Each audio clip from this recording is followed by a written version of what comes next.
Hello दोस्तों, जैसा कि आप जानते हैं ये है हमारी चमनपुर कॉलोनी 420 और चमनपुर कॉलोनी 420 में रिमशा वालों ने दिया है बालाज को अपना एक कमरा किराए पर। तो चलिए देखते हैं आज की कहानी में क्या होता है। अरे काजल भाभी, ये रिमशा भाभी के घर के अंदर लड़का कौन है? कल मैं गई थी तो मैंने देखा था कि बच्चों के कमरे में वो लेटा हुआ था। क्या आपको पता है वो कौन है? अरे हाँ हाँ, मुझे तो पता है। अरे कल जब मैं वहाँ बैठी हुई थी तो वो आया था। बच्चों का जो कमरा था ना, सपना और सितारा का, वो उसे भाड़े पर दिया है। किराएदार है वो, उनका भाड़ा देता है। तो क्या उसकी बीवी बच्चे नहीं हैं, अकेला रहता है? हाँ, कह रहा था माँ बाप तो मेरे गुजर चुके हैं और शादी किसी ने करवाई नहीं, तो इसीलिए अब तक मैं कमा रही हूँ। अरे देखो तो भला, ये क्या हो गया है रिमशा भाभी को? जवान जहान लड़की उनके घर में है और एक कंवारे लड़के को उन्होंने अपना कमरा भाड़े पे दे दिया। इन्होंने सोचा भी नहीं कि कुछ भी हो सकता है। मुझे तो रिमशा भाभी और जिंदू भाई का बिल्कुल अच्छा नहीं लगा ये। कम अज़ कम देते तो किसी फैमिली वाले को तो देते, बीवी बच्चे वाले को देते। अब उसे दे दिया कंवारे को।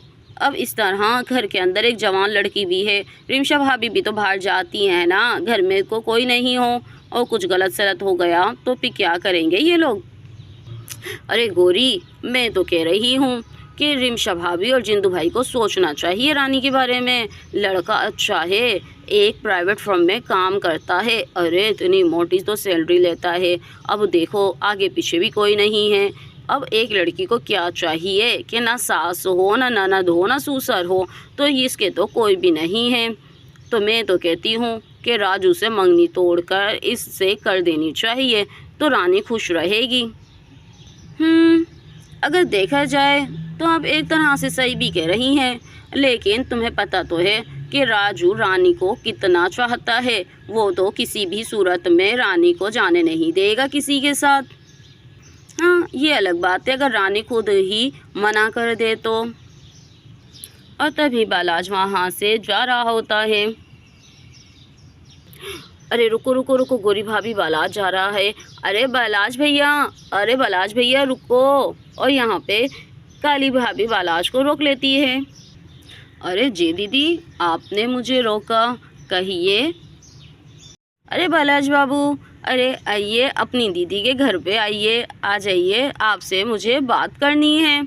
और यहाँ पे काजल भाभी बालाज को अपने घर में ले जाती हैं। अरे ठीक है ठीक है, अगर आप इतना फोर्स कर रही हैं दीदी तो मैं आ जाता हूँ।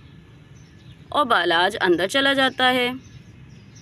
अरे बालाज बाबू, अरे मैं आपकी दीदी समान हूँ। मैंने तो कल ही आपको अपना भाई बना लिया था।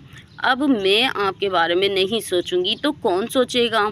इसीलिए बालाज बाबू, मैंने आपके लिए एक लड़की देख ली है और बहुत ही सुंदर है, आपको भी पसंद आएगी। अरे क्या कह रही हैं दीदी? वाकई आपने इतनी जल्दी मेरे लिए लड़की ढूंढ भी ली?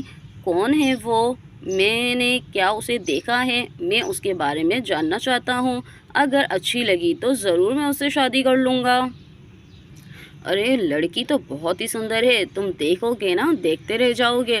लेकिन बस ये है, तुम्हें थोड़ी मेहनत करनी पड़ेगी, उसका दिल जीतना पड़ेगा। अगर तुम उसका दिल जीत लेते हो तो फिर समझो कि तुम्हारा बिया उसके साथ फिक्स है। अरे दीदी, क्या मजाक कर रही हैं आप मेरे साथ? अरे मैं उसका दिल जीतूंगा। अरे दीदी, आपको बताया तो था कि मुझसे लड़कियों से बात नहीं होती, मुझे बहुत शर्म आती है, मैं कैसे उसका दिल जीतूंगा? अरे बहुत आसान है, तुम आराम से कर लोगे, मैं हूँ ना तुम्हारे साथ। अच्छा ये तो बताइए वो है कौन, कैसी है? तभी तो मैं सोचूं कुछ। रानी, रिमशा की ननद और जिंदू भैया की बहन। रानी जिसके घर में तुम रहते हो बहुत ही सुंदर है और तुम्हारे साथ तो बड़ी जचेगी वो। अरे क्या रानी? अरे दीदी, आपको पता है वो जिंदू भैया की बहन है। और मैं कैसे ही सब कुछ करूँगा। अरे भाई, उन्होंने मुझे घर से निकाल दिया तो मैं कहाँ जाऊँगा। और फिर नहीं पता कि रानी भी मुझे पसंद करेगी या नहीं करेगी।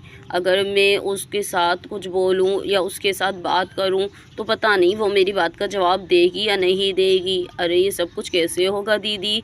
वैसे रानी है तो वाकई बहुत ही सुंदर, बहुत ही हसीन है। अरे मुझे तो पहली नज़र में ही वो पसंद आ गई थी, लेकिन मैं अपनी तबीयत से मजबूर हूँ कि मैं शुरू में किसी को कुछ कह ही नहीं सकता।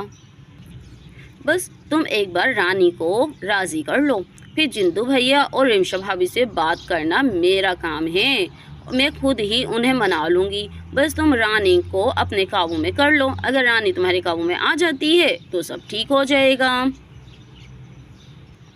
और तभी रानी भी वहाँ आ जाती है। काजल भाभी, मेरी भाभी कह रही हैं जो कल आप लोशन लेकर गई थी वो लोशन दे दें। हाँ हाँ, क्यों नहीं रानी, मैं देती हूँ। आ जाओ, तुम भी अंदर आकर बैठ जाओ। जब तक मैं लोशन लेकर आती हूँ, वो लोशन मैंने गौरी को दिया था, तो मैं गौरी से वो लोशन लेकर आती हूँ। जब तक तुम अंदर आकर बैठ जाओ, बालाज बाबू से बातें कर लो थोड़ी सी, आती हूँ मैं।